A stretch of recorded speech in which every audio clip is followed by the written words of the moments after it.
Welcome to the AT Parenting Survival Podcast, where you get help and guidance through the chaos of parenting a child with anxiety or OCD. This show is for educational purposes and is not intended to replace the guidance of a qualified professional. Here's your host, child therapist, Natasha Daniels. Well, hello there, and welcome to another episode of the AT Parenting Survival Podcast. Hope you're doing well today. I want to talk today about an OCD theme I haven't discussed at all, which is relationship OCD, sometimes called ROCD. And I invited Kristina Orlova, who is a therapist, to come in and discuss that. She has lived experience. She is an anxiety and OCD therapist, and she's created OCDwhisperersacademy.com along with her private practice. And she's a great resource to tap into in general, but also to discuss this. And so I think you're going to enjoy her perspective and her help in educating me on the differences. Because the reason why I have a hard time with relationship OCD and I get stuck on that is because of my own personal lived experience with social anxiety and having an anxious attachment style.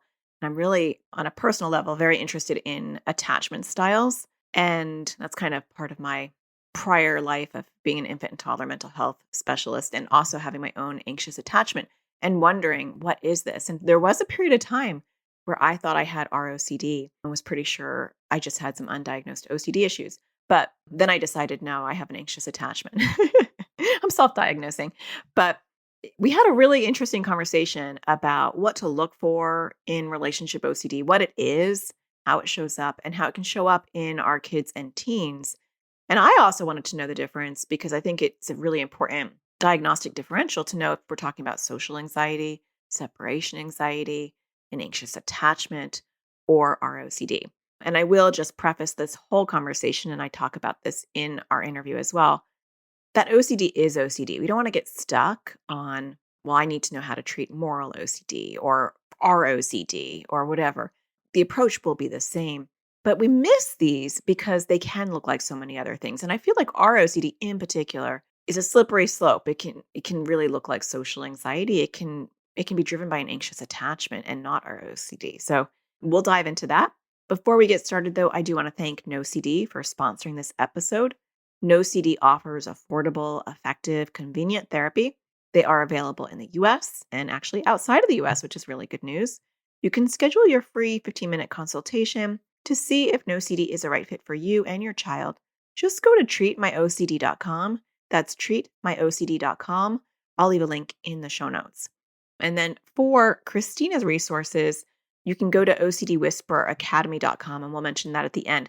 During our interview, she does give a link to her resources, and she says OCD Academy.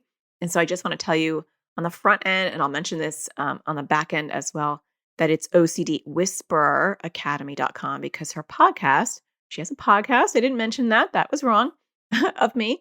She has a podcast called OCD Whisperer. So if you haven't checked it out and you want to dive into a lot of anxiety and OCD podcasts, check hers out. It's really good. And that's why it's OCD Whisperer Academy. Okay. Well, without further ado, here is my interview with Kristina. Well, I want to welcome Kristina to the show. Thank you so much for coming on. I really appreciate it. Thank you for having me, Natasha. This is definitely a treat.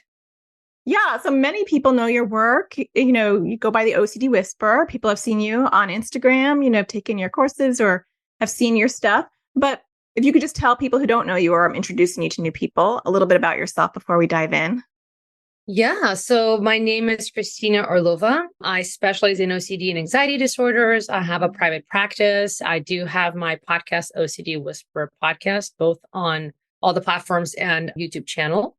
And yeah, I've created some online resources for using like ERP-based tools and also using inference-based CBT tools, and a pretty cool digital journal, which I like because I personally like journals. And I love that it's fillable and there's so many different worksheets and kind of things to keep track of everything in one place. But yeah, a little about me. And I'm also from Ukraine originally, and I also do have OCD myself. Yeah, and that lived experience I think is really helpful, and it must be hard, like on the Ukraine side. I didn't know you were from the Ukraine, so that must be hard.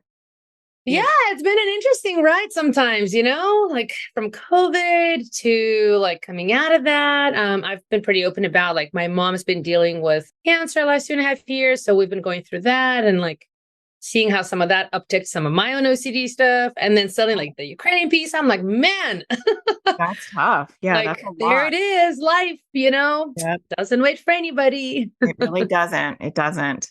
So I like what we're going to be talking about today because it's a topic I've never discussed because I feel like we're going to be talking about relationship OCD, ROCD. And I just want to preface it with, and I know this is something that you say and it's something that I say, it's something that we all say, that OCD is OCD, and it's going to be treated the same way. But I do feel like understanding the nuances of different themes and how they show up is so important and so helpful. And our OCD is not discussed really in the teen realm. And honestly, I just think I can learn from you today in hearing your perspective on how you see it showing up and what parents can do. Because I don't think this is a theme that is really even explored.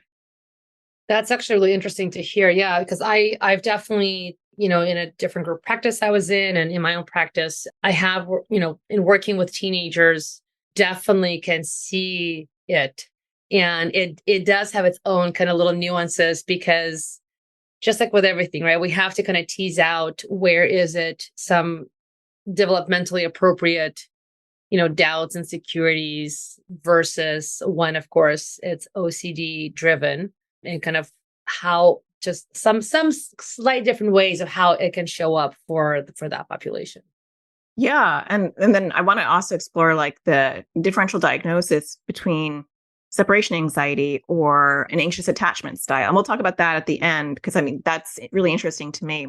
But let's just talk about what it is in general, like how it shows up for teens or even kids.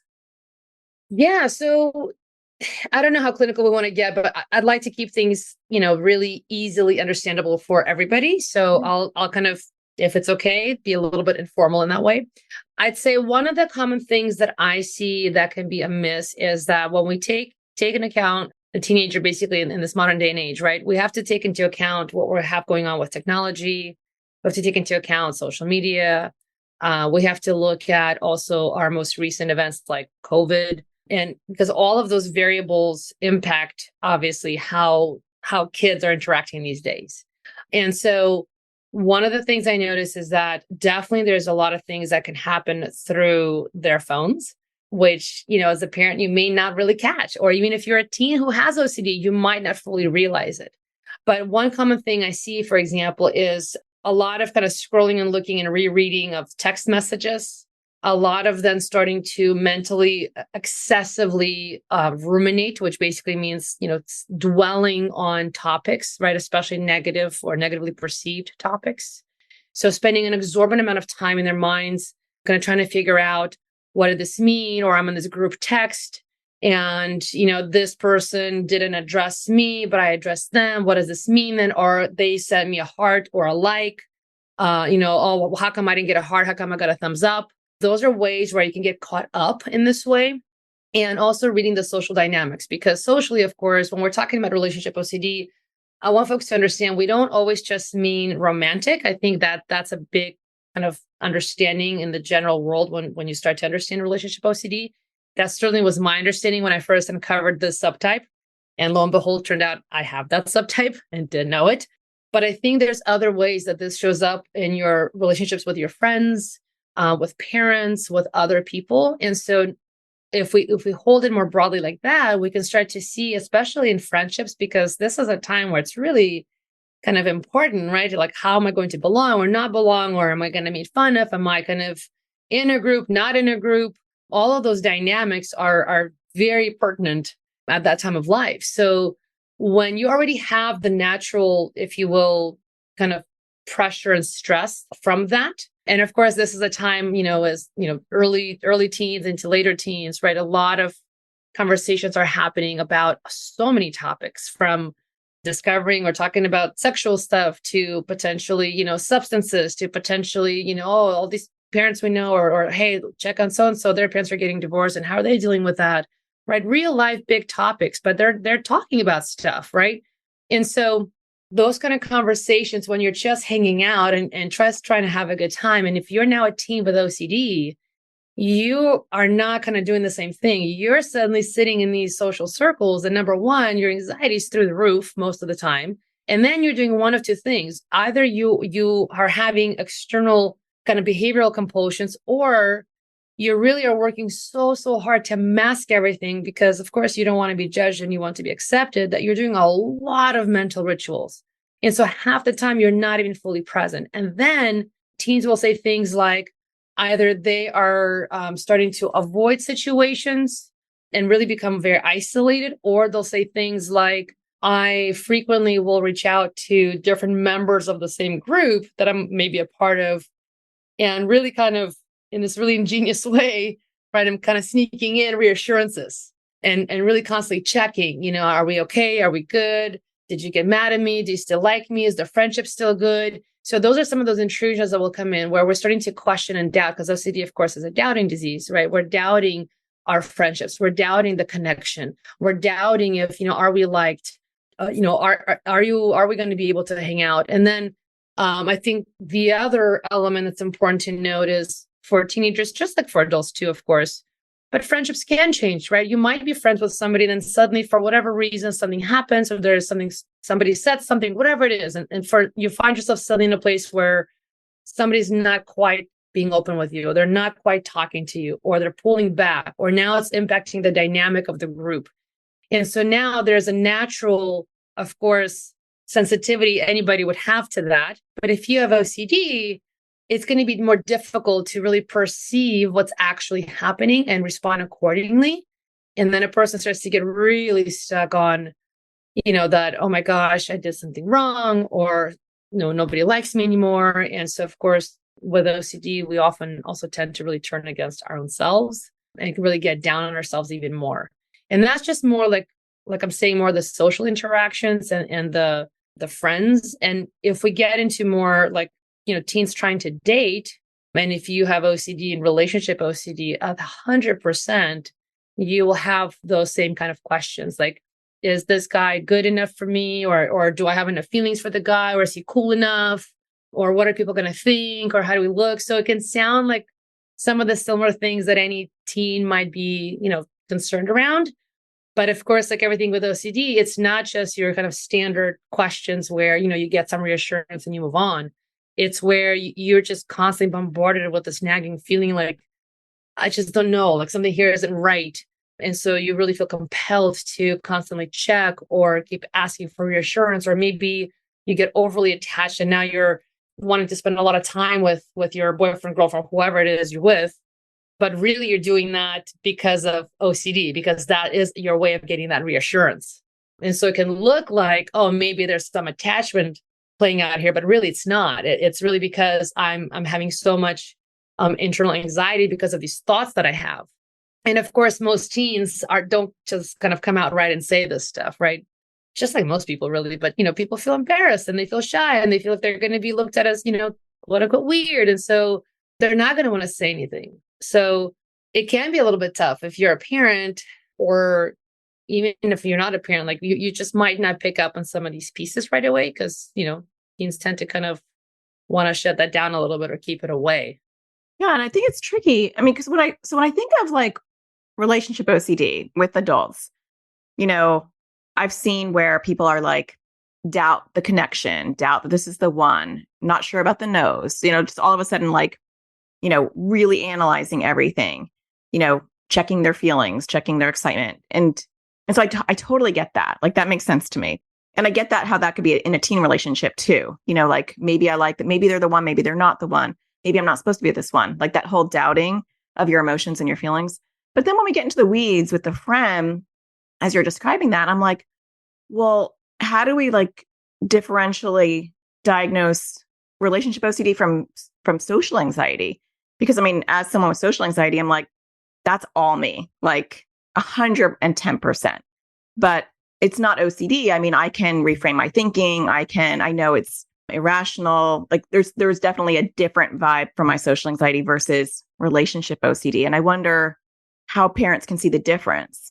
Yeah. I mean, first of all, I think it's a great question, right? So I think in many ways, if you think about it, like what's the function of that behavior, right? And I think we could say that really it kind of functions in similar ways. Like even if we think about generalized anxiety, like all three of those, we can say kind of have similar functions.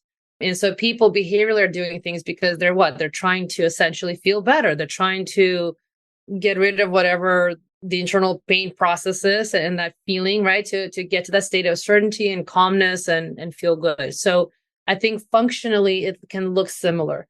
I think, when we get into more technical, then yeah, we would say one of the kind of pieces there is that, and of course, it may very well be a little bit of social anxiety and OCD.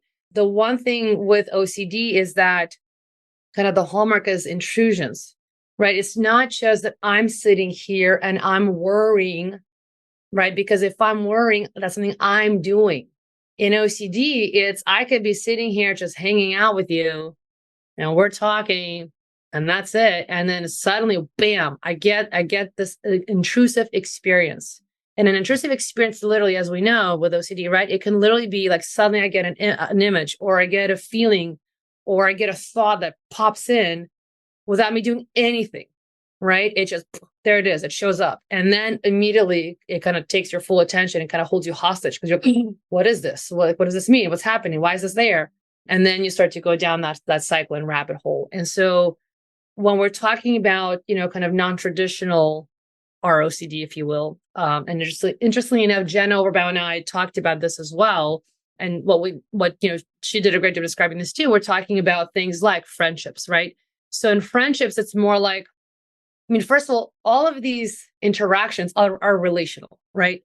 So when we're talking about a relationship, like you and I right now are in a relationship, right? We're having this conversation, we're relating, we're connecting, right?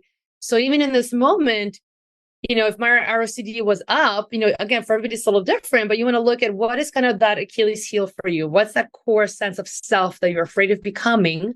That OCD says, hey, just do these compulsions so that you can make sure you don't become that, right? So like my example would be one of my things is fear of doing something wrong and some perfectionism. And of course, our OCD. So part of me might be sitting here going, oh my God, did I just say anything wrong? Did I piss Natasha off? Is she mad at me?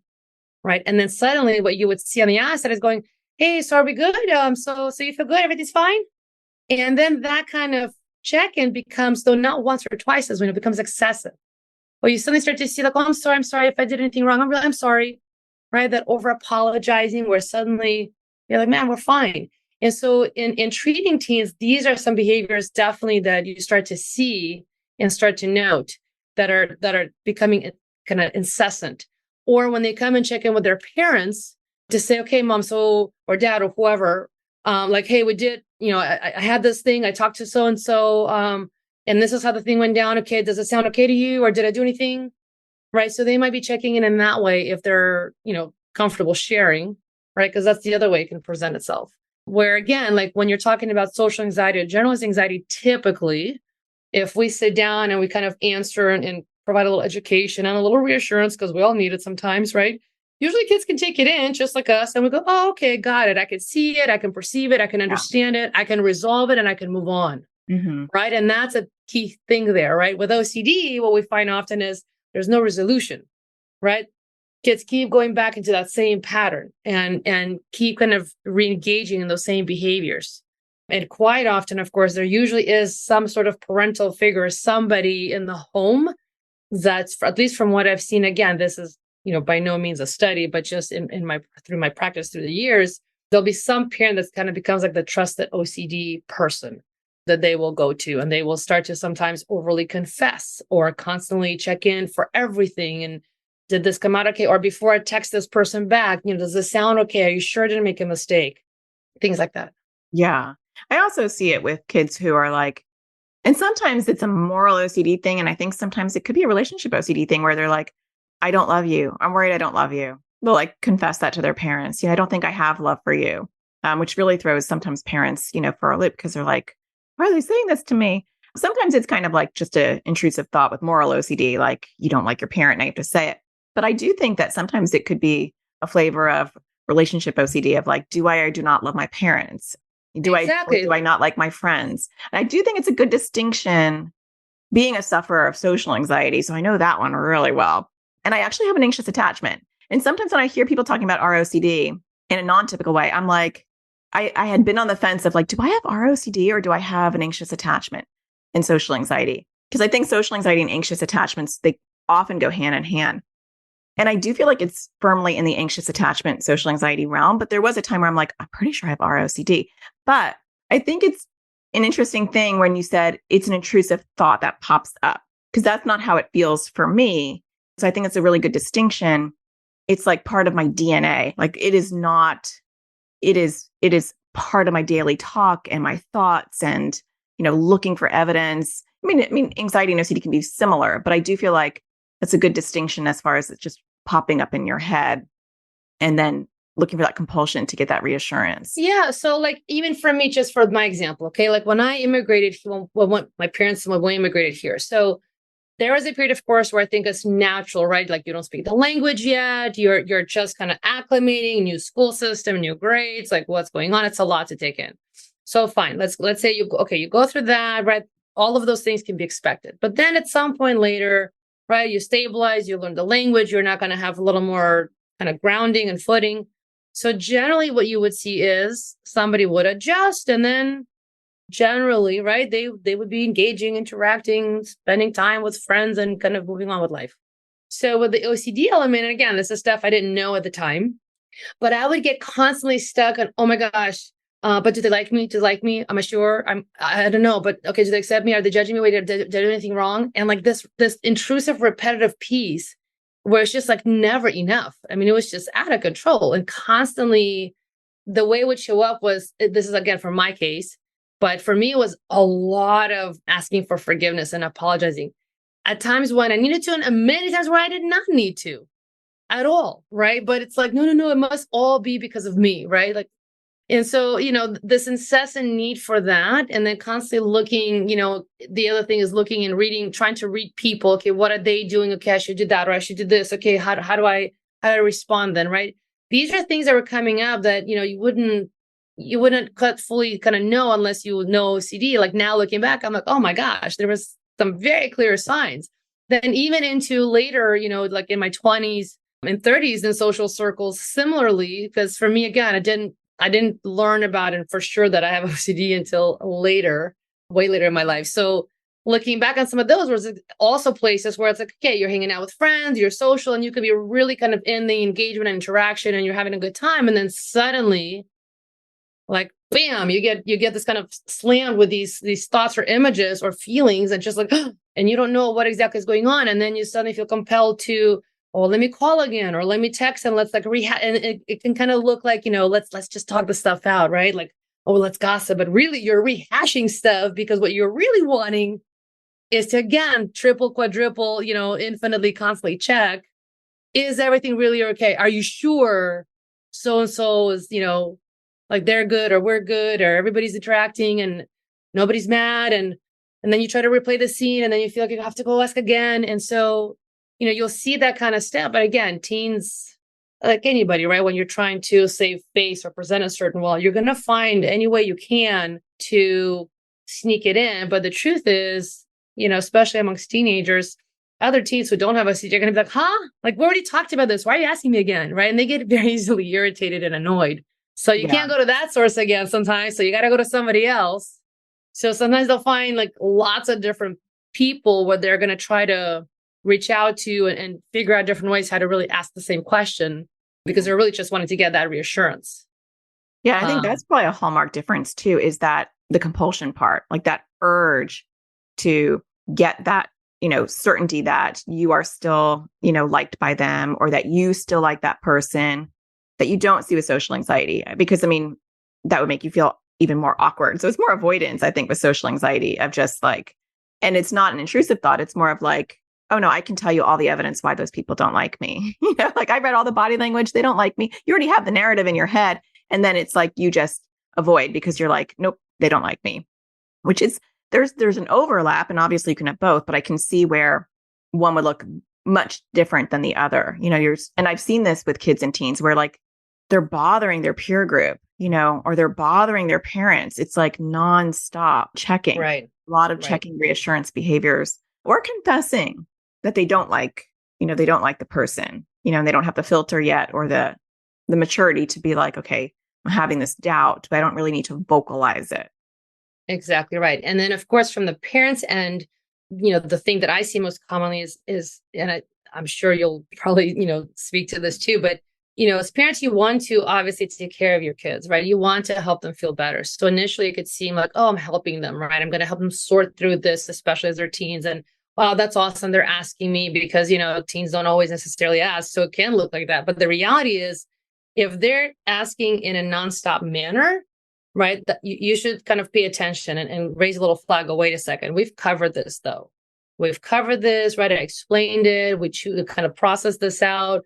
We talked about strategies or things to do or how to understand differently. So ideally, you want to see a kid kind of take that in and implement it, right? But if you see a kid be like, yeah, but, and it's like they're constantly just kind of pushing all that away because they're really not into the, integrating the information or implementing it. They just want to keep going over the same territory, right? That's a clue something else is going on here. Or, you see parents where also they're like, my God, like I love my kiddo, but like I'm exhausted, right? Because they're constantly, asking me like, I have to say this, or they need me to say that, or they are coming to me for every tiny little thing. Like I really would like them to have a little more confidence and independence, which is totally a great outcome to want to have, right? But that's another insight for you that there's something more here than just social anxiety.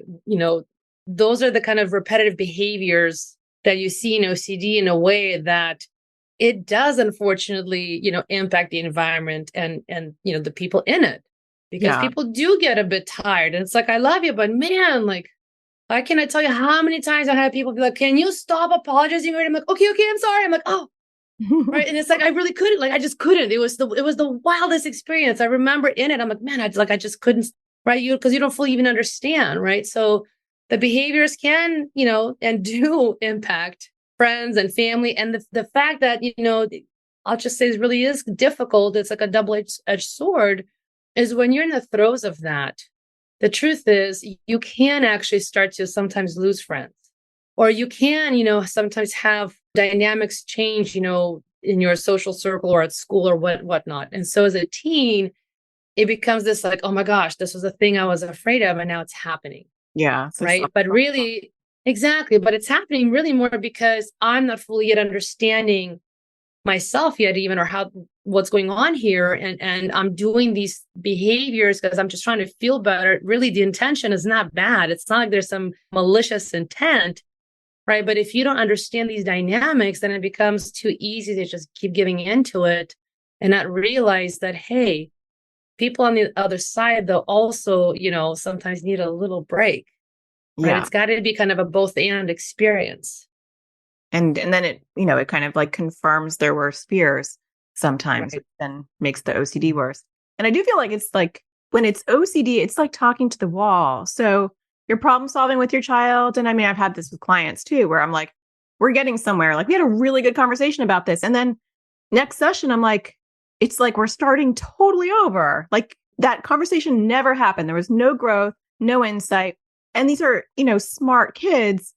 And it's just because I'm talking to OCD the whole time. It's like, and I think with Right. relationship OCD, it's not as obvious at first. You problem solve with kids, they have other themes and you're problem solving and you're dealing with it. And then you get into a different topic that seems maybe situational or environmental. And then I think, one of the hallmarks is just, oh my gosh, I'm like talking to the wall. It's like they're just basically compulsing on you. They're just needing that reassurance and you're not really having a conversation. You're actually just talking to OCD.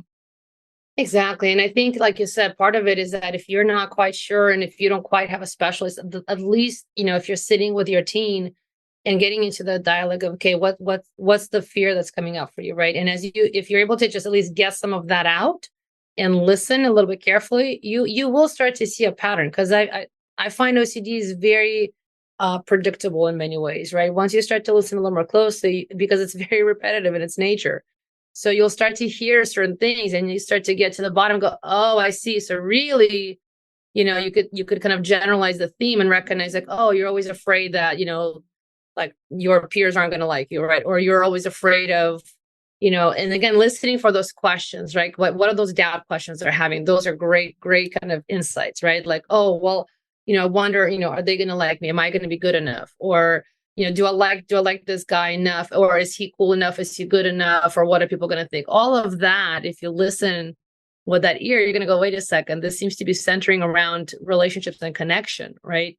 And so that's another way to look at it, is what is kind of the central topic matter, right? That seems to have them honed in on, that they're constantly going over, right? So even if it's friendships or whoever they might be wanting to date or dating or whatever, but you'll hear that familiar theme come up again and again that has to do with the relational dynamic. And usually it has to do with, again, closeness, or does it feel right or good enough? Usually for teens, of course, is it cool enough also? Because it's really important that, everybody's cool and everybody's vibing and we're all liking each other and we all have enough friends and we're fitting in. So, those kind of dynamics, though, if you see somebody, repetitively kind of hyper-focused on those things, will definitely give you that clue that, okay, this might be more in that relationship domain, right? Because the relationship domain has everything to do with that. Yeah. And definitely, it's more obvious when I think it's like, are they cool enough? Are they good enough? Do I really like them? Do I really love you? Do I really love him? More in the weeds, I think, when it's like, am I good enough? Because that's the cornerstone of social anxiety as well, or an anxious attachment style. And so it gets a little trickier. I want to touch on separation anxiety and an anxious attachment just to wrap it up, because I feel like it's like, for all the different many ways that OCD can show up, I feel like this one to me is the most murky, because if it's the only theme that shows up and there's no other OCD themes or OCD diagnosis, I'm like, it could be so many other things. Like, it could be definitely social anxiety for sure. If it's just, I'm not good enough and, I feel like I'm not cool, or maybe they don't like me, because there's a ruminating quality of social anxiety. Separation anxiety is similar too. Like, I need more hugs. I need more reassurance. I need to know that you love me. I'm like a magnet to you. And then the anxious attachment is very similar too. Like, I just don't have a secure attachment style. And so I am very clingy to any relationship I have, because I know that you might not like me, and so that gets confusing too. It's time we put help directly in our kids' hands. Introducing Crushing OCD course for kids and teens. It was way more helpful than all the other therapy we've ever done, because we didn't really know what to do. So we weren't really doing it before. So the course helped to figure out what the exposures are and how to do them. We're not in therapy and find it really hard to find an ERP trained therapist here. So we're currently with like the public health service, but again, they don't seem to be trained in ERP. It's filled that gap that we don't have, that was desperately needed. This was really well timed for us to use between therapists and to help us get off to a good start with this new practice. It was easy to use. I was able to do it from my phone or also on the computer. There's different ages, so there were younger kids, there were teenagers, and so that was really nice too, to have a variety of ages where it wasn't just geared towards younger kids or older kids. It was a nice variety. It's helpful for our kids to hear it from this third party as opposed to just us saying it. I really like the offense and defense method. I love working on poking at OCD while it's sleeping. It makes it a little bit easier to do, and it's kind of fun. I'm planning on using it to work on my fear of holding or touching batteries and stuff like that. So it was really helpful, and I think a lot of other kids would like it. I thought that I was the only one who had worrying about the weather and stuff. And then there was somebody else on there who worried about the same thing, which was really helpful. Seems less scary to work on stuff now that I've watched this class, and I'm more interested to work on it. I like trying to do more exposures still, and before I wasn't, I just didn't want to do them. I've worked on some of my bigger compulsions and been successful.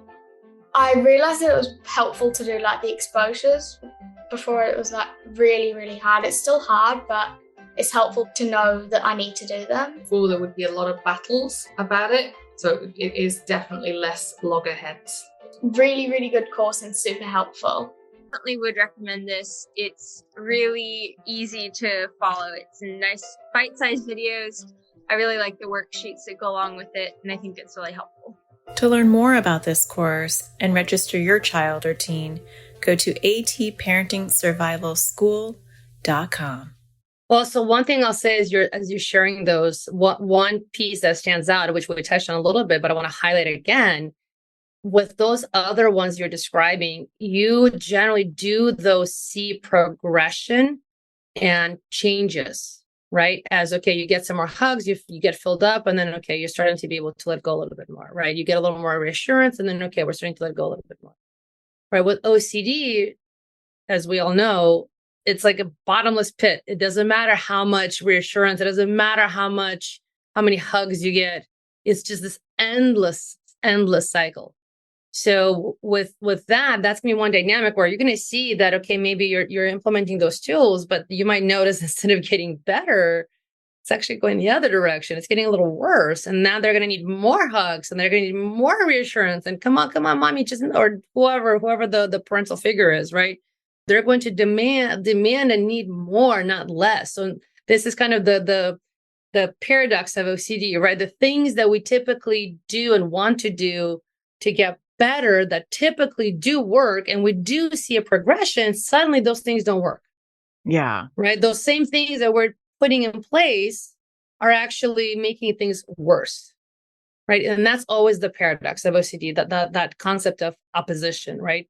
Where, you would think typically, if I think things through, I'll get clarity and then I resolve and I move on. Well, here we're thinking things through, we get no clarity.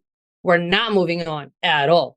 Right. If anything, we got more questions and more things, and we get actually deeper stuck in our mind, right? Versus, kind of being here and present and really taking in information. Yeah. So those are the things to look for. Yeah, that's a really good distinction, because if you think about separation anxiety, typically if the child's like glued to you, like they're pretty satiated, like they're good, where, if it's a relationship OCD theme, they're like right next to you and they're still checking your mood, checking whether you love them or checking, whatever. So you're right. I mean, it's just that it's an itch that can never be satisfied. And I think with an anxious attachment, one, look at your history as far as like your attachment to your parents and all the whole attachment work. But I also do feel like if that anxious attachment is addressed, you have a partner that's like, I am here for you. And I'm like, you have a healthy attachment, like someone actually has a healthy attachment versus your attachment, they can really anchor you and you can progress versus, anxious to anxious attachment or anxious to avoidant attachment. That's like a mess.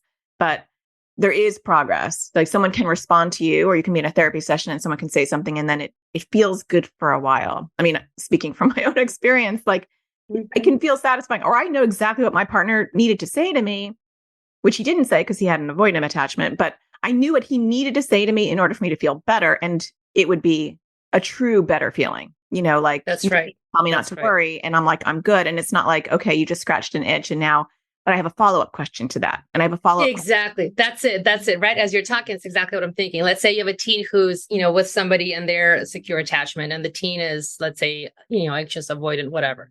But what you're going to see is when that person with secure attachment is presenting consistently and clearly, right, and there they are, it doesn't matter. Your OCD is still going to be like, yeah, but are you sure? Or what? Do you really feel that way? I don't know. Do I have enough feelings? Is this really a good enough connection though? Right. That process will not end though. It doesn't resolve any of that.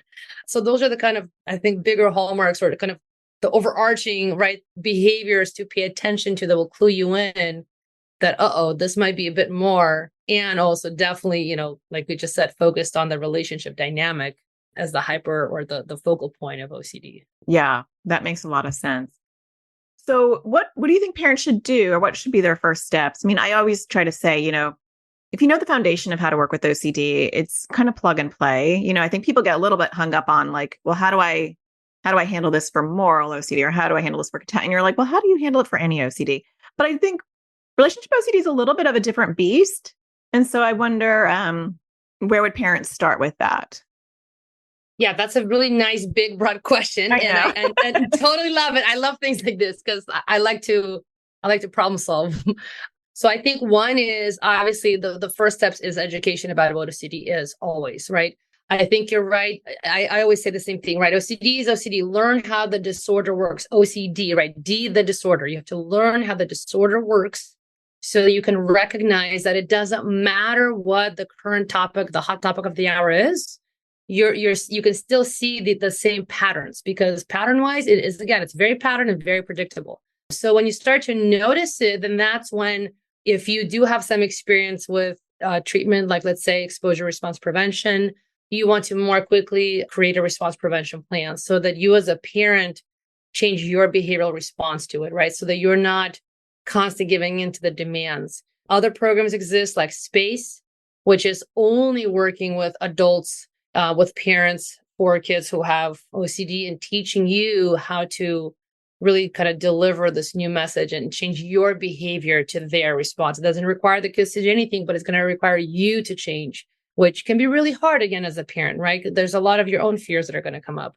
Lastly, I will say there's a therapy called inference-based CBT, and that treatment approach is really a bit different than any of these, because it really teaches people to actually slow down and really let's map out and examine your thinking process, which so far, I don't know, for most therapies I've known, we haven't really done that. So this one is where we're going to take a look at, okay, how are you even arriving to these conclusions? What is that based on? And then let's teach you to understand what is an obsessional doubt and what is the obsessional reasoning process, so we can help resolve that. And that's where both parents and kids can learn that together, and then really kind of help to rectify this, if you will, right? To understand, like, hey, are you triggered right now, right? What's your doubt? What's that first thing you're questioning right now? And then work through that. So, I mean, I think all of those, and of course, plugging into communities like yours, I think you have an incredible community that you've built over time, and having that space for parents to come and connect to other parents and ask questions like that too, right? Especially once they've gone through some training and they have some expertise and experience. I mean, I think that's the best ever, right? When you can pull on the community and other folks who are in it, so that you can really relate to those dynamics. Because like you said, with the relationship OCD, like with anything, you have to now manage the reassurance piece, the connection piece, because you're not going to be like at zero always of, I'm never going to reassure my child, right? But you have to kind of learn when and how do we do this in a way that's actually helpful, right? But not in a way where we're prolonging the OCD experience. Yeah. Yeah. It's all encompassing, it involves everybody around them. And yeah, I think going back to all those evidence-based approaches and helping realize that OCD is OCD, and however you're going to approach OCD and whatever flavor you like to approach OCD, like you're going to still do that for all of this, I think is key. So thank you so much for coming on. It's a good discussion about it. You actually clarified a lot of my own confusion, where I'm like, how do I notice the difference? And those were good answers. So now I feel like, yeah, you can see where one is firmly different than the others. So let's just remind people where they can find you and the resources that you have available.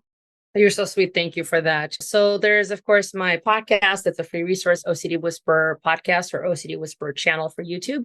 And then I have OCDacademy.com, and that's where I have ERP-based courses, ICBT, and as I mentioned, a CBT-based journal that I designed specifically for working with OCD, that both kids, parents, everybody can use together to kind of help keep everything in one place. Yeah. And I love the idea of a journal that you can actually type in, because I feel like I'm not a pen to paper kind of person, but I'd be okay to type. And so I love that you have a fillable journal that it's a modern world, right? I'm like, we better move with the times, man. And teens, I don't know that many teens that want to put pen to paper. They'll look at me and roll their eyeballs. So I'm like, okay, right? let me do something fillable so you guys can just type it in. Yeah, I love that. So I'll leave a link, OCDacademy.com. Check out all of Kristina's resources. And I appreciate you coming on. Thanks so much. Thank you so much, Natasha. So again, if you want to check out her stuff, you can go to OCDWhispererAcademy.com. We talked about OCDacademy.com. So just know that that's corrected. It's OCDWhispererAcademy.com. Check out her podcast at OCD Whisperer. And I will leave a link to all of those things in the show notes. So if you are enjoying the podcast, finding that this is really helpful information, don't forget to rate it, hit a star, write a review. Those things really do help. I tell you every time. And if you write one, I'll probably be reading yours next time, because I haven't checked in a little while, but I don't think I have any new ones. So you might be the next one. Don't forget to find the sparkle in everything you do. And I'll talk to you again next Tuesday. Take care.